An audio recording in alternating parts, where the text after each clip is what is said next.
ഐഷാസ് കിച്ചണിലേക്ക് എല്ലാവർക്കും സ്വാഗതം. നെല്ലിക്ക സംഭാരത്തിൻ്റെ റെസിപ്പിയാണ് ഇന്ന് ഞാനിവിടെ ഷെയർ ചെയ്യാൻ പോകുന്നത്. കുറേ പേർക്ക് അറിയാമായിരിക്കും ഈ ഒരു റെസിപ്പി. നെല്ലിക്ക സംഭാരം കുടിച്ചവർക്ക് അറിയാം അതിൻ്റെ ടേസ്റ്റും അതിൻ്റെ ഗുണങ്ങളൊക്കെ.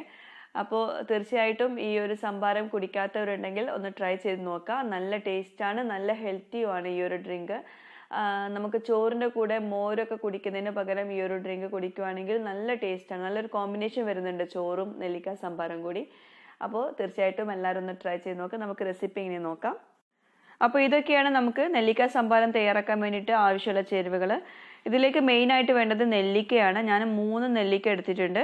3 മീഡിയം സൈസുള്ള നെല്ലിക്കയാണ് എടുത്തിട്ടുള്ളത്. പിന്നെ 2 പച്ചമുളക് എടുക്കുന്നുണ്ട്. എരിവില്ലാത്ത പച്ചമുളക് ആയതുകൊണ്ടാണ് ഞാൻ 2 എടുത്തിട്ടുള്ളത്. അപ്പോൾ എരിവിനനുസരിച്ച് നിങ്ങൾക്ക് കൂട്ടുകയോ കുറയ്ക്കുകയോ ചെയ്യാം. പിന്നെ ഇത്രയും ചെറിയൊരു സൈസുള്ള ഒരു ഇഞ്ചിയുടെ കഷ്ണം എടുത്തിട്ടുണ്ട്. അതുപോലെ തന്നെ ഒരു തണ്ട് കറിവേപ്പിൻ്റെ ഇലയും കൂടി എടുത്തിട്ടുണ്ട്. അപ്പം നമുക്ക് ഇതെങ്ങനെ തയ്യാറാക്കാൻ നോക്കാം. പിന്നെ ഇതിലേക്ക് നമ്മൾ മോരൊന്നും ചേർക്കുന്നില്ല. സംഭാരം തയ്യാറാക്കാൻ മോര് വേണ്ടി വരുന്നൊന്നും വിചാരിക്കേണ്ട. ഇത്രയും മതി ചേരുവകൾ.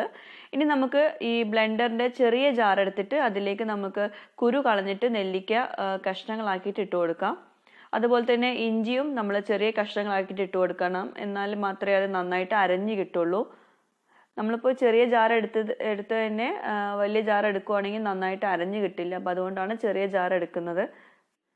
പിന്നെ ഇതിലേക്ക് ഒത്തിരി വെള്ളം ഒഴിച്ചു കൊടുത്താൽ നമുക്കിത് നന്നായിട്ട് അരച്ചെടുക്കാൻ പറ്റില്ല. അപ്പോൾ അതുകൊണ്ട് കുറച്ച് വെള്ളം ഒഴിച്ചിട്ട് നമ്മൾ നന്നായിട്ട് പേസ്റ്റ് പരുവത്തിൽ ഒന്ന് ആക്കി എടുക്കുവാണ്. എന്നാൽ മാത്രമേ നന്നായിട്ട് അരഞ്ഞ് കിട്ടുള്ളൂ. എന്നിട്ട് നമ്മൾ കൂടുതൽ വെള്ളം ഒഴിച്ച് അത് പാകമാക്കുവാണ് വേണ്ടത്. അപ്പോൾ ഇനി നമുക്കിത് നന്നായിട്ടൊന്ന് അരച്ചെടുക്കാം. ഇതിലേക്ക് അല്പം വെള്ളം ഒഴിച്ചു കൊടുക്കാം. ഒരു 1/4 കപ്പ് വെള്ളം ഒഴിച്ചു കൊടുക്കാം. ഇനി ഇത് നന്നായിട്ടൊന്ന് അരച്ചെടുക്കാം. അപ്പോൾ ഇത് നന്നായിട്ട് അരഞ്ഞു വന്നിട്ടുണ്ട്. ഇനി നമുക്ക് ഇതിലേക്ക് അല്പം കൂടി വെള്ളം ഒഴിച്ചു കൊടുക്കാം. ഒരു 1/2 കപ്പ് വെള്ളം കൂടി ഒഴിച്ചു കൊടുക്കാം. അതിൻ്റെ കൂടെ നമുക്ക് അല്പം ഉപ്പും കൂടി ഇട്ട് കൊടുക്കാം. എന്നിട്ട് ചെറുതായിട്ടൊന്ന് ബ്ലെൻഡ് ചെയ്തെടുക്കാം. അതായത് 1-2 സെക്കൻഡ് ഒന്ന് പൾസ് ചെയ്തെടുത്താൽ മതി. കൂടുതൽ നേരം ഒന്നും ബ്ലെൻഡ് ചെയ്യേണ്ട. അതൊന്ന് നന്നായിട്ടൊന്ന് കമ്പൈൻ ചെയ്ത് വരാൻ വേണ്ടിയിട്ടാണ്. അപ്പോൾ ഇത് ബ്ലെൻഡ് ചെയ്തെടുക്കാം. അപ്പോൾ നമ്മുടെ നെല്ലിക്ക സംഭാരം റെഡി ആയിട്ടുണ്ട്. നല്ല തിക്കായിട്ടുള്ള നെല്ലിക്ക സംഭാരം റെഡി ആയിട്ടുണ്ട്. നമുക്കിതിലേക്ക് വേണമെങ്കിൽ കൂടുതൽ വെള്ളം ഒഴിച്ചിട്ട് ലൂസാക്കി എടുക്കാം.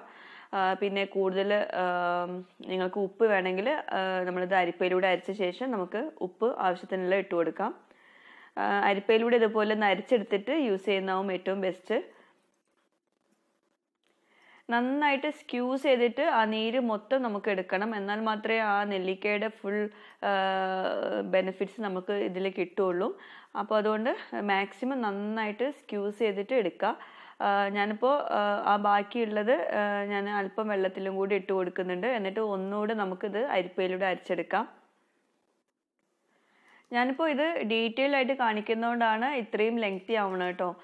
പിന്നെ ഞാൻ ലാസ്റ്റ് പോസ്റ്റ് ഇട്ടിട്ടുണ്ടായിരുന്നല്ലോ കേക്ക് മിൽക്ക് ഷേക്കിൻ്റെ റെസിപ്പിയിൽ. അതിൽ 1 മിനിറ്റ് കൊണ്ടുള്ള മിൽക്ക് ഷേക്ക് എങ്ങനെ 6 മിനിറ്റൊക്കെ വന്നു എന്നൊക്കെ ചോദിച്ചിട്ടുണ്ടായിരുന്നു. നമ്മൾ ഡീറ്റെയിൽ ആയിട്ട് ഒരു റെസിപ്പി ചെയ്യുമ്പോൾ അത് മൊത്തത്തിൽ പറഞ്ഞു വരുമ്പോൾ എങ്ങനെയായാലും ലെങ്തി ആവും. അപ്പോൾ അതുകൊണ്ടാണ് കുറേ പേർക്ക് അറിയണ്ടാവില്ല എങ്ങനെയൊക്കെ ചെയ്യേണ്ടതെന്നുള്ളത്. അറിയാവുന്നവരുണ്ടെങ്കിൽ ദയവായിട്ട് ക്ഷമിക്കുക കേട്ടോ.